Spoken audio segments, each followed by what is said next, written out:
débat aujourd'hui. Nous allons axer notre débat sur l'Internet, le net, les réseaux sociaux et tout ça. Et pour parler de cet outil de travail aujourd'hui incontournable, j'ai avec moi un spécialiste de marketing digital et stratégie de communication, Jodil Chabi. Avec lui, nous allons découvrir l'importance des réseaux sociaux, comment utiliser les réseaux sociaux, comment maximiser votre présence dans les réseaux sociaux. Son entreprise, Jotune. Très heureuse d'être avec nous, Jodil. Merci. Jodil, spécialiste marketing digital, stratégie de communication. Aujourd'hui, on ne peut pas vivre sans ces outils, sans le téléphone ou l'ordinateur et tablettes, etc. Et aujourd'hui, beaucoup de gens ne savent pas, franchement, comment maximiser leur présence. Beaucoup pensent que les réseaux sociaux, c'est simplement poster des photos, faire des histoires. C'est vrai que c'est aussi utile, mais en tant que stratège de communication, comment faire pour maximiser sa présence dans les réseaux sociaux? Oui, merci déjà. Pas seulement réseaux sociaux, mais le net en général, même les sites et autres. Oui, merci déjà de me recevoir, c'est un honneur pour moi. Ouais. Et comment maximiser et tirer profit des réseaux sociaux? C'est une très vaste question. Et donc, j'aimerais l'aborder sur 3 volets. Je vous en prie. D'abord, comment maximiser et tirer profit des réseaux sociaux en étant une personne lambda? Okay. Comment maximiser et tirer profit des réseaux sociaux en étant une personnalité publique? Exactement. Comment maximiser et tirer profit des réseaux sociaux en étant une entreprise? Pour une personne lambda, la première des choses, c'est être crédible. Ça veut dire? Il faut d'abord être crédible. Alors, la question à se poser, c'est comment être crédible? Exactement. Pour être crédible, il faut être compétent. Quand tu es compétent, tu es crédible. Quand tu n'es pas compétent, tu n'es pas crédible. Tu peux avoir aujourd'hui tous les accessoires, tous les outils qu'il faut, mais tant que tu ne maîtrises pas ton domaine, tant que tu ne maîtrises pas ce que tu peux apporter aux autres, dans ce sens-là. Dans ce sens-là, tu ne seras pas crédible. La première des choses, comme je l'ai dit, compétence. Et la deuxième des choses, c'est qu'il faut investir en soi. Aujourd'hui, investir en soi, dans les cadres des réseaux sociaux, ça veut dire aussi investir sur sa visibilité. Je vais avancer des chiffres. Je crois que c'était cette semaine, il y a eu des publications qui ont été faites. On est maintenant 8 milliards de personnes sur Terre. Bon, jusqu'à aujourd'hui, sûrement, il y a aussi des nouveaux-nés. Mais on est 8 milliards de personnes sur Terre. Dans les 8 milliards, il y a 5 milliards de personnes qui sont actives sur Internet. Et dans les 5 milliards, il y a 4,7 qui sont présents sur les réseaux sociaux. Alors, activement sur les réseaux sociaux. Ce qu'il faut comprendre est que les réseaux sociaux, c'est un tremplin. Il y a énormément de personnes. Dans les 4,7 milliards, si tu n'arrives pas à te différencier, à l'égard de ces autres personnes, tu ne seras pas connu. Donc, tu passes inaperçu. Tu passes inaperçu. C'est important aujourd'hui d'investir sur sa visibilité. Et quand tu investis sur ta visibilité, les gens sauront et prendront connaissance de tes services et ils auront la facilité de pouvoir entrer en contact avec toi directement. Est-ce que le nombre de followers, le nombre d'abonnés démontre que tu es visible sur les réseaux sociaux? Ou c'est d'abord ta popularité qui te précède, je dis? Parce qu'on peut être Rihanna, par exemple. Parce que c'est Rihanna, il aura du coup 1 milliard de followers. Mais ce n'est pas Jodil ou moi, du coup, que j'aurai 1 milliard de followers. C'est ça. En fait, il y a des éléments qui entrent en compte. Le nombre de followers, ça joue énormément. Ça joue sur ta visibilité. Mais ce qui est beaucoup plus important, ce n'est pas uniquement d'avoir 100 millions de followers, mais c'est d'avoir une audience qualifiée. Lorsque vous avez une audience qualifiée, vous pouvez communiquer chez des personnes, auprès des personnes que tu sais, toi, en tant que personnalité, en tant que personne lambda. Je prends mon cas. Au cible, voilà. Je prends mon cas, par exemple. Je ne suis pas Rihanna. Je n'ai pas le nombre de followers de Rihanna. Exactement. Mais quand je poste des publications, quand je crée des contenus, il y a des personnes qui interagissent avec moi. Il y a des personnes qui aiment ce que je poste. Pourquoi? Parce que j'ai ciblé une audience précise des personnes vers lesquelles je vais communiquer. Et ça marche, c'est comme ça. Ce n'est pas uniquement avoir des millions de followers.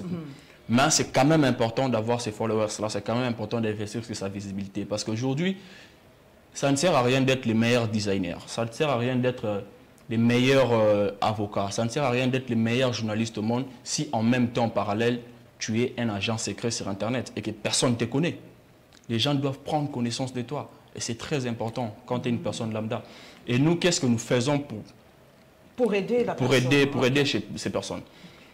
C'est booster, vous appelez ça booster. Booster les publications. Je connais quand même un peu quelques termes. Je vis un peu dans les réseaux. Comment booster, en fait? Les gens, même moi-même, je ne sais pas comment booster une publication. Comment ça se fait?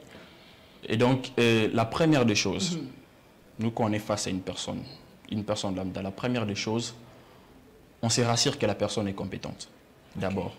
Puisqu'on peut booster ta publication. Qu'est-ce que tu apportes aux gens? On se rassure que la personne est compétente. Si elle n'est pas compétente, on lui donne des formations.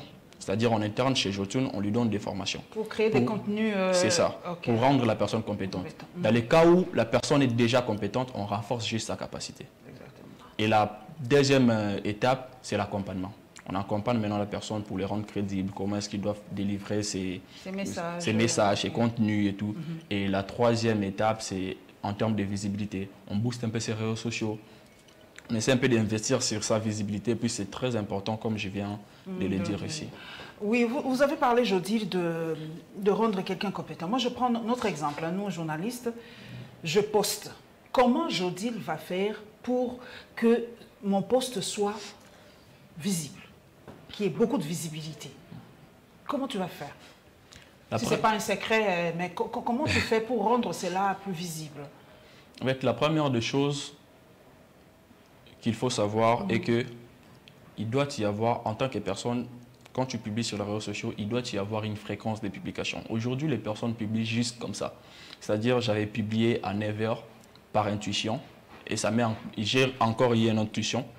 J'ai publié à 16 h. Le lendemain, je ne vais pas publier à 9 h, je vais publier à 10 h. Et les soirs, je vais publier à 21 h. Précise.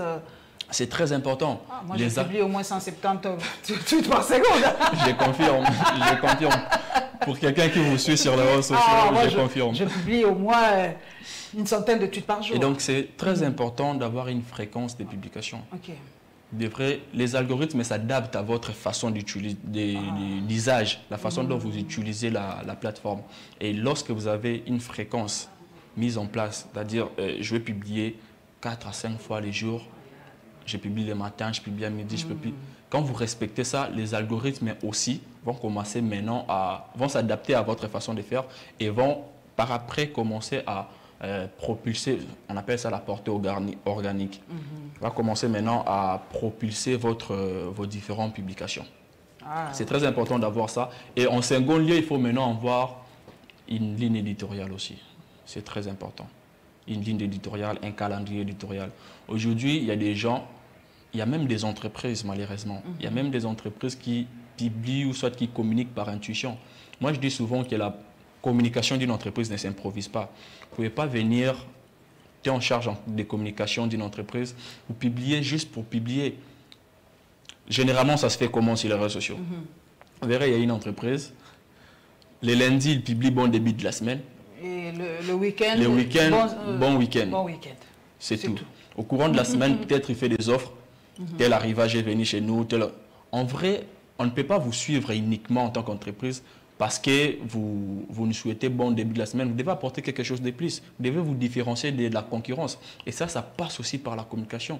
Lorsque vous êtes une entreprise et que vous avez une ligne éditoriale, un calendrier éditorial sur 3 mois, 6 mois, vous serez efficace dans votre communication.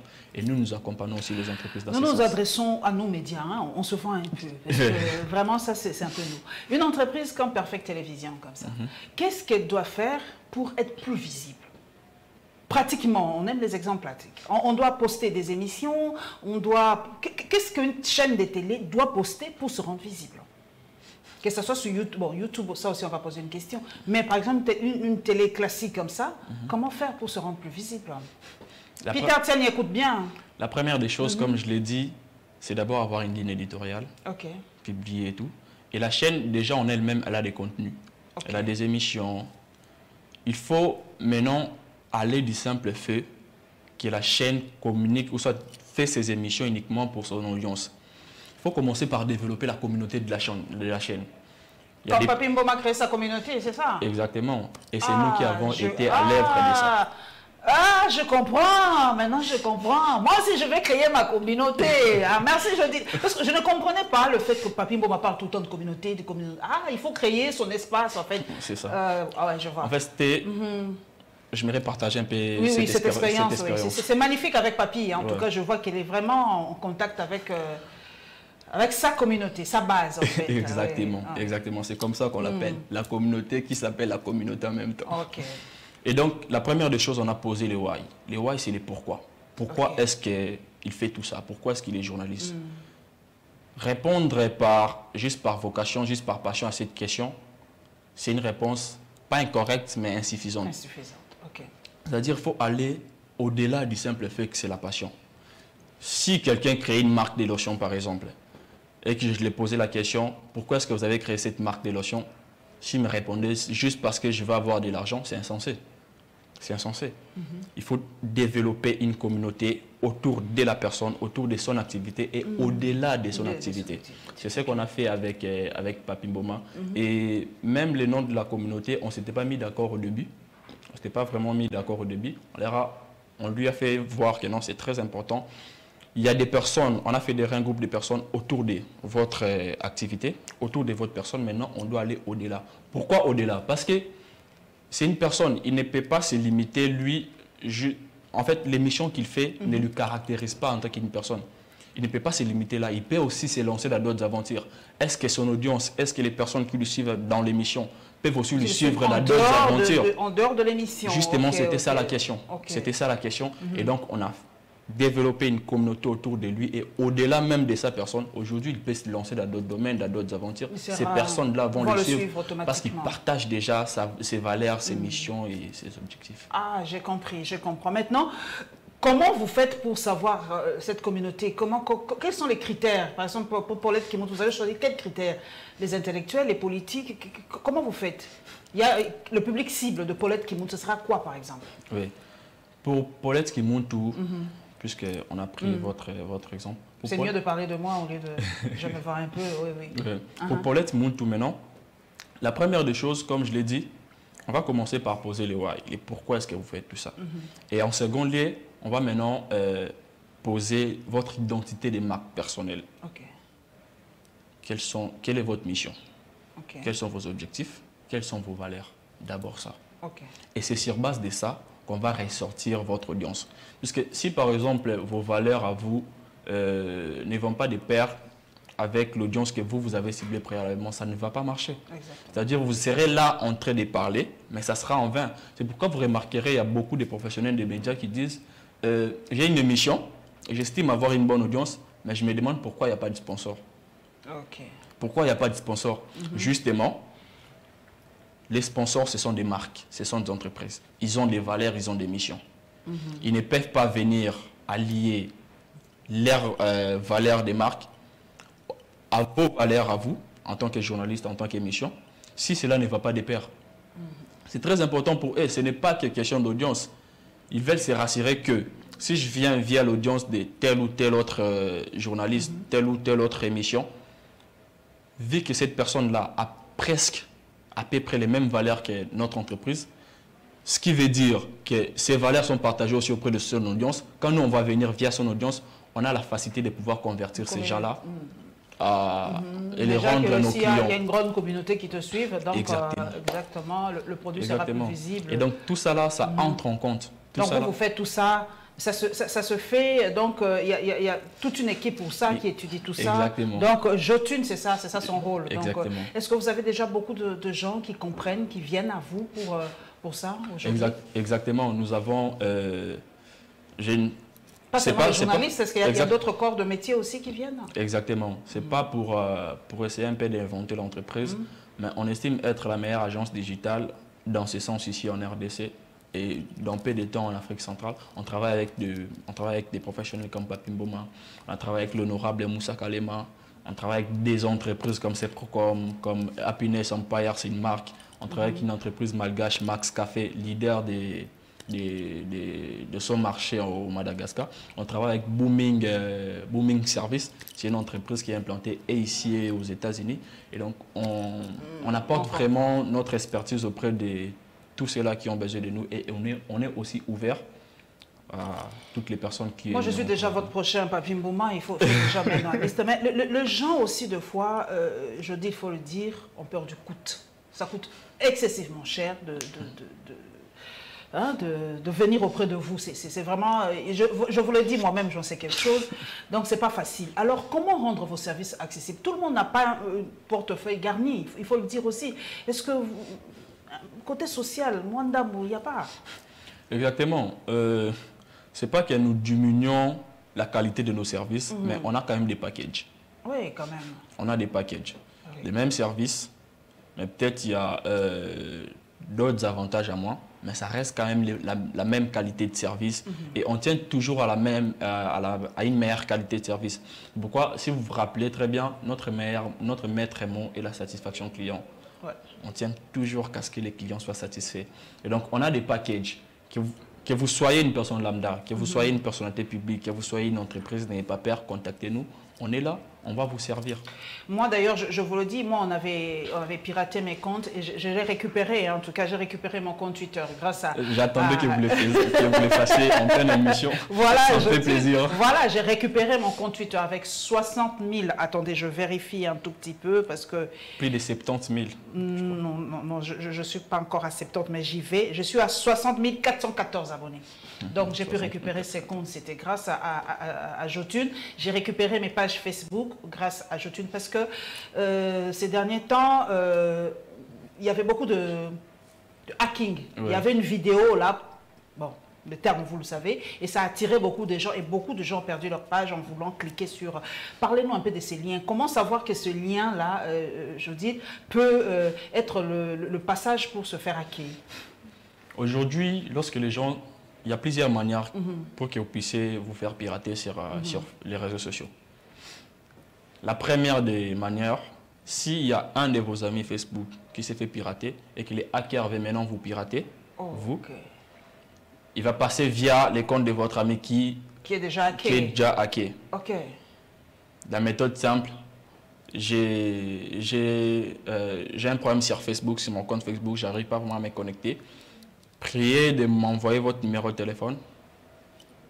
Comme ça, les codes qui seront envoyés, vous pouvez me les renvoyer. Dès que vous faites ça, vous êtes piraté automatiquement. Oh là là.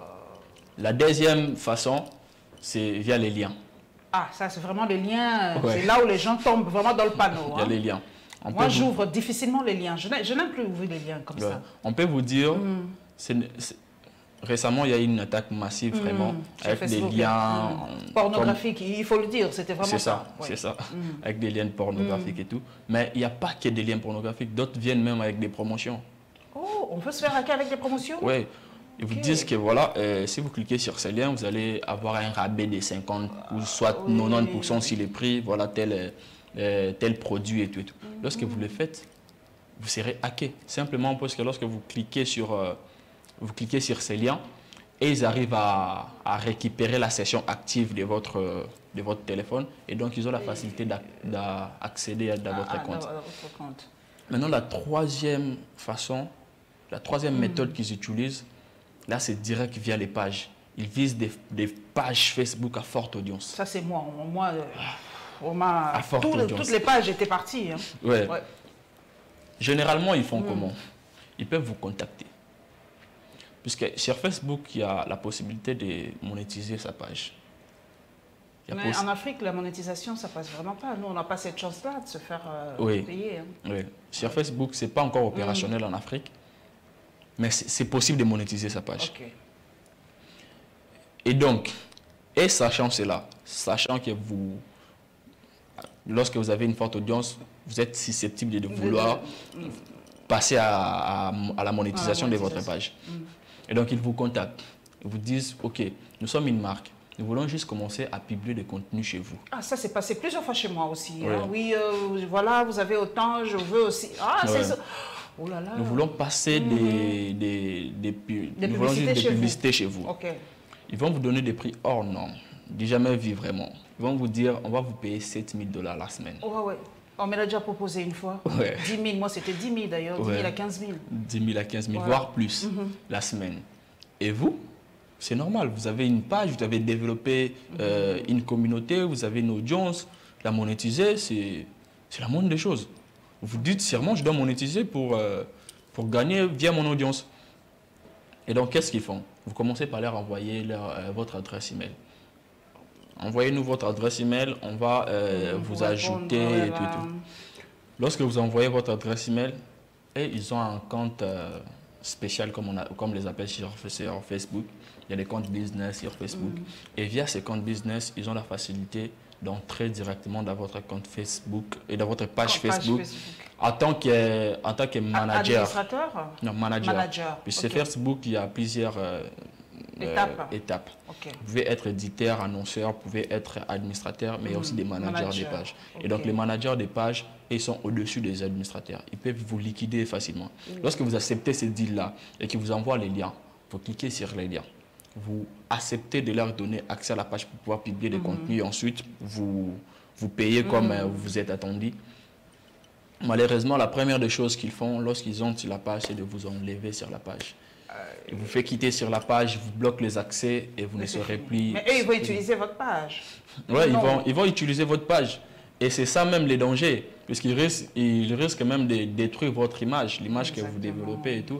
Ils risquent de détruire. C'est le même cas aussi qui est arrivé chez Papy aussi. À la limite, les hackers ont commencé déjà à mettre des contenus. C'était affreux. Et la chance en est qu'on a quand même restitué la page. Les miens aussi. Mais maintenant, comment sécuriser? C'est vrai. Est-ce qu'on doit sécuriser tous nos comptes, n'importe quel compte, Twitter, Facebook, Instagram et tout ça? Nous devons les sécuriser à plusieurs étapes pour commencer. Le mot de passe ne suffit plus, ne suffise plus? Aujourd'hui, malheureusement, les mots de passe ne suffisent plus. Okay. Vous remarquerez dans ces plateformes-là, ils ne cessent de faire des mises à jour au sein de la plateforme. Tout le temps, oui. Et dans ces mises à jour, bon, généralement, nous les Congolais, on n'aime pas beaucoup lire. Quand ils publient leurs mises à jour, il y a aussi des mises à jour de sécurité. Ce qui veut dire que malgré leur super pouvoir, malgré leur super technologie, ils ont quand même des failles. Donc, ils continuent toujours à vouloir améliorer leurs services de sécurité. Et c'est normal, c'est comme ça. Ils ne peuvent pas atteindre l'unanimité, même côté technologie. Et donc, comment sécuriser? Aujourd'hui, les mots de passe, comme vous venez de bien le dire, ne suffisent plus. Il faut, en plus des mots de passe, avoir des authentifications à double facteur. Okay. En plus des authentifications à double facteur, il faut se tourner aussi vers des professionnels. Moi, je pense qu'il faut, la meilleure des choses à faire, si vous n'êtes pas du domaine, il ne faut pas devenir gnosologue. Gnosologue, oui, oui. Il ne faut pas devenir gnosologue. Les gnosologues, en fait, c'est une personne, ce sont des personnes qui... oui, il faut continuer. Oui. Les gnosologues, ce sont des personnes qui veulent tout faire. Il est là, il est dans tel domaine, décalé dans tel domaine, mais il veut quand même faire le tout en même temps. Ça ne peut pas se faire comme ça. Il faut se tourner vers des professionnels. Ils sauront comment vous orienter, comment, à la limite, sécuriser pour vous, votre compte, l'ensemble de vos réseaux sociaux. Donc, même YouTube, c'est authentification à deux facteurs, Twitter, la même chose, Ouais. Facebook, la même chose, Instagram, la même chose. Ouais. Donc, vous entendez, chers amis, donc les mots de passe aujourd'hui ne suffisent absolument plus. Non. Donc, vous devez aller chez Jodil, il va vous aider à... Il a dit, il y a un package, il y a des solo, donc, surtout pour les hommes publics, les femmes publiques, le hacking, c'est vraiment une... Surtout pour les personnalités publiques, puisque les personnalités publiques... C'est la mort, hein, parce qu'on peut publier n'importe quoi sur votre page, et prendre vos données, prendre vos histoires, c'est... Les mettre sur sur la Internet, place publique, l'exposer, c'est... Et ça, c'est un danger. C'est un danger. Est-ce qu'aujourd'hui, la société, Jodil, on peut devenir addict, non? Comme, on peut ne pas vivre aujourd'hui sans réseaux sociaux aujourd'hui. Est-ce qu'aujourd'hui, on peut travailler? Est-ce qu'un journaliste aujourd'hui peut travailler sans réseaux sociaux? Est-ce qu'un avocat aujourd'hui peut travailler sans réseaux sociaux? Est-ce qu'un médecin aujourd'hui peut travailler sans réseaux sociaux? Ça devient un outil incontournable de la vie aujourd'hui? Oui, malheureusement, oui. Malheureusement, oui. Aujourd'hui, il faut être présent sur les réseaux sociaux. Peu importe votre domaine, peu importe ce que vous proposez, il faut être présent sur les réseaux sociaux. Parce que si vous ne les faites pas, vous ne serez pas connu. Si vous ne les faites pas, il y a des gens qui font les mêmes services, qui proposent les mêmes services, qui proposent les mêmes contenus que vous. Ils vont être là présents sur les réseaux sociaux et ils vont prendre la grande part du marché. C'est très important, vraiment très important d'être sur les réseaux sociaux. Mais après, ça ne suffit pas que d'être présent sur les réseaux sociaux. comme je l'ai dit, il faut aussi... le contenu. Les contenus. Ce qui est très important, c'est le contenu. C'est très important. Il faut créer des contenus de qualité. Malheureusement, aujourd'hui, il y a des jeunes et des vieux aussi qui sont là. Les réseaux, je m'aimerais citer un réseau social, TikTok par exemple. Ah, ça c'est... Les nerfs de guerre. On dit TikTok. Que c'est l'enfer sur Terre. Ouais, il y a des exemple. histoires pas possibles là-bas. Hein. Mais moi, je suis là, ben, bon, j'utilise différemment aussi. Ouais. Il y a beaucoup de gens qui sont présents sur TikTok. Beaucoup. Surtout, majoritairement les jeunes. Il y a des personnes qui arrivent à développer des audiences sur TikTok.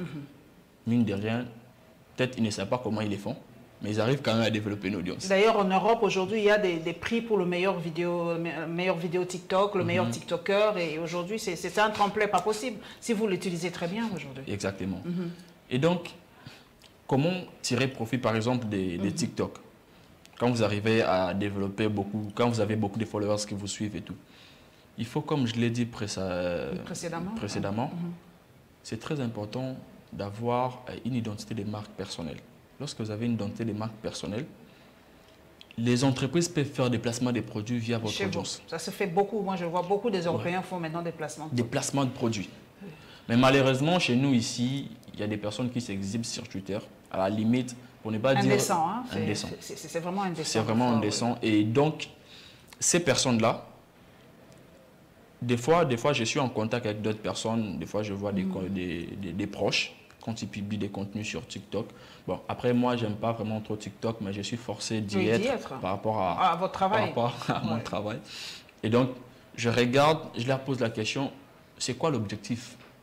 Pourquoi vous êtes sur TikTok? En fait, c'est quoi TikTok? Il faut savoir aussi quel était l'objectif de ce réseau social. C'était pour se divertir, non? Au fait, TikTok, c'était ça. C'est ça. Au début. Mais aujourd'hui, on peut professionnaliser TikTok, l'utiliser autrement. Exactement. Exactement. Aujourd'hui, il ne faut plus s'arrêter ou soit se bloquer à l'esprit. Comme quoi TikTok, c'est juste un objet de divertissement. Non, vous pouvez l'utiliser comme étant un outil de travail aujourd'hui. Et vivre aussi Mais chez nous, en Afrique, c'est toujours pas rémunéré. Pourquoi on néglige l'Afrique autant? Pourtant, il y a des milliers de TikTokers, des influenceurs aujourd'hui. Pourquoi on néglige l'Afrique? C'est pas facile d'être monnayé sur TikTok, Facebook et tout ça. C'est pas facile. L'Afrique est toujours en dernier. Et d'ailleurs, récemment, il y a une communauté des influenceurs de l'Afrique de l'Ouest qui ont revendiqué auprès de TikTok directement. Pourquoi est-ce que nous ne sommes pas payés? Pourquoi est-ce qu'il n'y a pas de redevances? On n'aperçoit pas de redevances auprès de votre plateforme alors que on arrive quand même à fédérer un groupe de personnes, on arrive quand même à... des millions de fois. Des millions de personnes. Puisque ce qu'il faut savoir, c'est très important aussi de réclamer, mais ce qu'il faut savoir est que le business model de ces plateformes-là, que ce soit Facebook, TikTok, Instagram, est basé sur la rétention client. Donc, la rétention fidèle, donc ils font tout pour que vous restiez. Quoi. Vous restiez. Vous devez revenir à tout le temps, à tout moment. Vous devez revenir. Et donc, qu'est-ce qui fait que les gens puissent revenir? C'est la création de contenu. Qui crée des contenus? Ce sont ces personnes-là. Et donc, c'est important aussi de réclamer. Mais ce qui fait mal quand même, Jodil, vous êtes des informaticiens assez bien formés et tout ça. Pourquoi en Afrique, il n'y a pas nos propres réseaux sociaux? C'est vrai que nous sommes tous aujourd'hui... moi, je dirais même esclaves, entre guillemets, de Facebook, de Twitter, mais ce n'est pas africain. Pourquoi les Africains, nous ne parvenons pas à créer les nôtres? Qu'est-ce qui se passe? Ça demande beaucoup d'argent? Qu'est-ce que ça demande pour créer des plateformes proprement à nous, quoi? Déjà, il y a beaucoup d'éléments qui entrent en compte. L'expertise, elle est là puisqu'il y a déjà des plateformes, des réseaux africains. Je ne connais pas. Hein. Il y a Ayoba, par exemple, c'est une plateforme. Ayoba, c'est une plateforme, c'est un réseau social africain. Il y a, là j'ai oublié les noms, il y avait aussi des Simbabou, des choses comme ça. Mais ce n'est pas très connu. Hein. Ce n'est pas très connu du grand public. Moi je pense que c'est un problème aussi, non seulement en termes de finances, puisque c'est un problème de finances aussi. Les autres réseaux sociaux, ils ont beaucoup de ressources financières à leur porter pour pouvoir écraser la concurrence alors très rapidement. Mais je pense aussi que c'est culturel aussi. Ah, c'est culturel. Hein. C'est culturel aussi. C'est-à-dire à chaque fois qu'il y a un jeune africain ou congolais qui innove dans un secteur quelconque, au lieu de les propulser, la majorité des personnes dénigrent. On dit, ah, il a fait comme ça, il croit être qui? Il a fait comme ça n'ira nulle part. Et pourtant, on a beaucoup énormément. Des applis de Congolais. Exactement. Qui meurent comme ça. Exactement. Il y a une application Masolo. Ah, je ne connais pas. Masolo. C'est un peu similaire à WhatsApp. À WhatsApp, oui, ok. Ça avait pris beaucoup plus de l'ampleur à l'ère de la Covid.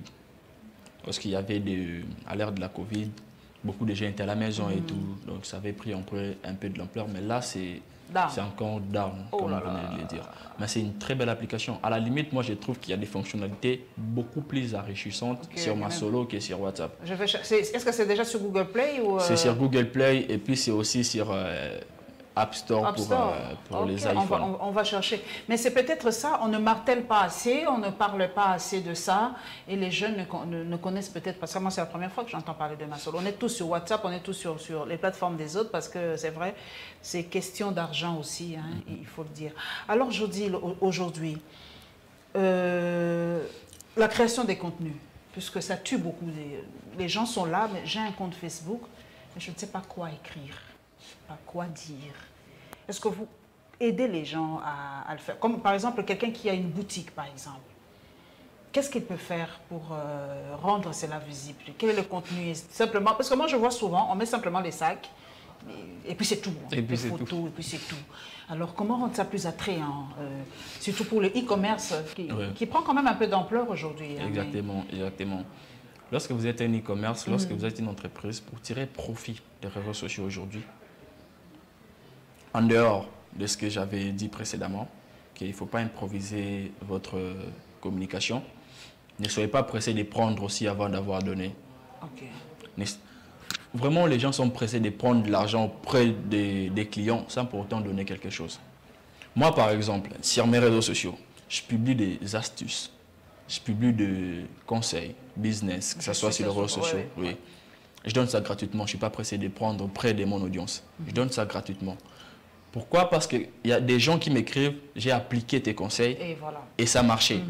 Mais je vais passer à un autre cap. Et quand tu veux passer à un autre cap, tu te sens redevable. Tu vas venir chez moi. Parce que c'est moi qui t'a donné j'étais outillé d'une manière ou d'une autre. Maintenant, quand tu es une entreprise, il ne faut pas être pressé de prendre avant d'avoir donné. Les logiciels, par exemple. Les marchés des logiciels, c'est les entreprises technologiques occidentaux. Qu'est-ce qu'ils font? Ils vous donnent accès pendant 30 jours. Ils vous disent, utilisez le logiciel gratuitement pendant 30 jours, testez. Et quand vous êtes d'accord, après 30 jours, passez à l'acte d'achat. Ils vous ont donné gratuitement d'abord, avant de prendre votre argent, pour vous rendre, pour vous fidéliser en quelque sorte. Et quand vous utilisez, que vous êtes d'accord avec le logiciel, avec la performance du logiciel, vous vous sentez redevable. La suite logique est de passer à l'acte d'achat. Et pour mettre tout ça en place, puisque ce n'est pas un hasard, pour mettre tout ça en place, nous, on a développé un framework. Les noms, c'est les PAER. P-A-E-R-R. C'est une framework. Les P, c'est la promesse. A, c'est l'acquisition. Les E, c'est l'expérience. Les premiers R, rétention. Et les seconds R, c'est recommandation. Comment on implémente ça? Pour mieux l'implémenter, je ne sais pas si c'est possible d'utiliser le nom d'une marque locale. Je me réponds le cas de Edni, par exemple. Edni. C'est une marque de... C'est une marque. Ils créent des articles, des chemises et tout. Edni a une promesse. Quand tu achètes mon article, tu vas te sentir chic, tu vas te sentir spécial et puis tu seras différent des autres. C'est une promesse. Maintenant, on passe à la seconde étape. La seconde étape, c'est l'acquisition. On a déjà posé la promesse. J'ai pris l'exemple d'Edni pour faire court. L'acquisition. L'acquisition, maintenant, il faudra savoir à quelle audience on veut vendre cela à qui. Celui qui vise tout le monde ne vise personne. En fait, c'est ça. Celui qui vise tout le monde ne vise personne.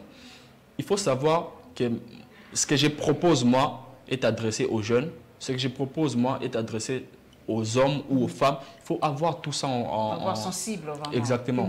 Avoir son public cible. Et quand vous avez maintenant un public cible, vous allez lancer une campagne d'acquisition client. Lorsque vous lancez votre campagne d'acquisition client, Une campagne d'acquisition client idéale est celle dont la campagne est basée sur la promesse, sur votre promesse. C'est-à-dire, vous lancez votre campagne d'acquisition client. Quelle est la promesse derrière cette campagne? Je prends le cas de la marque que j'ai utilisée. Vous serez chic, vous serez spécial, vous serez différent. Maintenant, quand la personne achète, il a été confronté à cette campagne, il décide d'acheter. Il achète votre marque. Il les met en lui. Dès qu'il sort, il y a un compliment. Ah, t'as une belle chemise. Hein? Ah, merci. Ah, où est-ce que tu as acheté cette chemise? La personne est satisfaite. Et donc, intervient la troisième étape, l'expérience. C'est l'expérience. La personne est en train de vivre une expérience client récit. Et lorsqu'une expérience client est récit, la personne, les clients, les consommateurs adhèrent facilement à la promesse, adhèrent facilement aux valeurs de la marque. Et qu'est-ce qu'il fait généralement cette personne? Il ne va pas se dire non, on m'a complimenté avec ça, c'est très joli, mais je ne peux pas en avoir qu'un seul. Donc il faut que j'en ai deux, trois. Voilà, la fidélisation. Ouais. C'est ça. Intervient la rétention. Il revient pour encore avoir la marque. Il y a la rétention qui s'est fait maintenant. Il revient à chaque fois pour acheter. C'est un peu ce que fait nos supermarchés ici avec leur carte de fidélité. Exactement. Ça nous oblige à revenir parce que je sais que j'ai des points et j'aurai quelque chose après. Exactement. Ce n'est pas un hasard. C'est pas un hasard. C'est vraiment pensé. C'est pas une perte en fait. Hein? C'est pas une perte. C'est pas une perte. Sur les coûts moyen et long terme, c'est eux qui en sont gagnants. C'est eux qui gagnent. C'est l'entreprise qui gagne. Et quand la personne revient, il y a la rétention. Une fois qu'il est satisfait, la personne risque même de devenir de lui seul, sans pourtant être payé par l'entreprise, un bon ambassadeur. C'est-à-dire, il est un ambassadeur de la marque, il parle de votre marque auprès de son entourage. Ah, moi, je ne porte que ça. Ouais. Ça, c'est de très bonne qualité et tout. C'est que nous, Congolais, nous ne savons pas fidéliser la clientèle, donner vraiment des petites choses qui donnent envie aux clients de revenir. C'est ça. C'est ce qui nous manque beaucoup. C'est ça, c'est ce qui nous manque.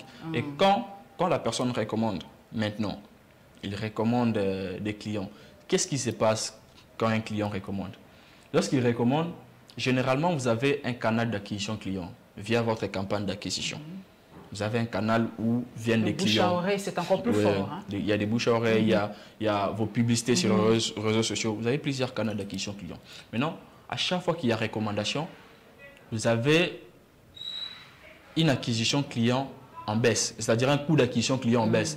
Puisque la personne ne passe pas via vos canaux où vous avez dépensé via votre campagne.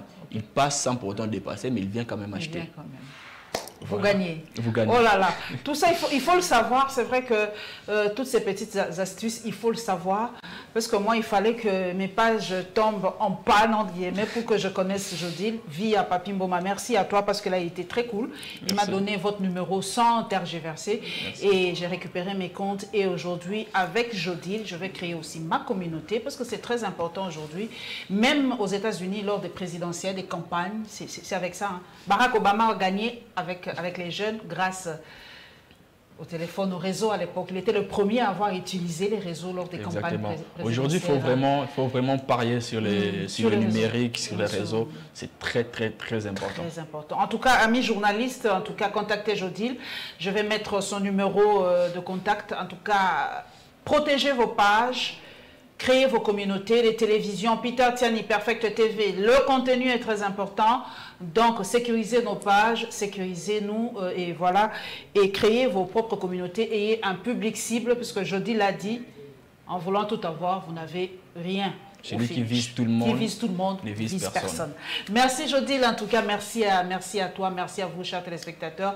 Merci à nos génies créatrices, nos jeunes qui créent toujours leurs applis. Il y a beaucoup d'applis des jeunes. Je crois que prochainement, je ferai une émission rien que sur les applis des Congolais. J'en ai vraiment envie. En tout cas, la porte est ouverte pour vous ici, pour que nous parlions un peu, chaque mois, un peu du numérique. Et je vous dis déjà que le mois prochain, nous allons parler des applis des jeunes Congolais. Et je sais que Jodil va puiser, chercher un peu toutes ces applications. Il y en a beaucoup. Voilà. Et nous allons en parler un peu parce que nous devons casser un peu ce mythe-là que le Congolais ne fait rien, que le Congolais c'est seulement la boisson, que les jeunes Congolais ne font rien. Non, il y a des jeunes qui ont des applis formidables que nous ne connaissons pas. C'est pour ça que nous ne savons pas les valoriser. Il faut que nous les journalistes, nous jouons notre rôle de faire connaître ce que font nos génies. Et ce que fait Jodil aujourd'hui, c'est magnifique. Moi, j'étais désespérée hein, pour mon compte Twitter. J'avais dit, c'est fini, je ne le reprendrai plus, mais je l'ai vraiment récupéré et toutes mes pages. Merci encore, Jodil. Merci beaucoup, merci. Et pour moi aussi, je me glisser un mot. Pour moi, c'est vraiment un honneur d'être ici. Vraiment un honneur. Vous êtes une légende pour moi. Oh, merci. Pour moi, vous êtes une légende. Et vraiment, c'est un honneur, puisque même dans mon entourage, il y a beaucoup de personnes qui convoitent ces fauteuils rouges. Oh, mais Jodil est passé. Moi, je suis quand même passé. C'est pour moi un honneur. J'aimerais vous merci remercier. en tout cas. Je ne sais pas, je vais chercher avec Jodil le nom de ma communauté. Il faut que je cherche un nom là qui frappe. Jodil va m'aider à chercher le nom de ma communauté. Et je vais faire un peu comme les autres. Il faut toujours puiser l'expérience des autres. Faire de live, être en contact avec sa communauté. En tout cas, Papy Mboma l'a fait extrêmement bien. Je te salue. Hein. Tu as vraiment suivi les conseils de Jodil. Aujourd'hui, en tout cas, avec ta base, c'est impeccable. Merci et à la prochaine. Merci.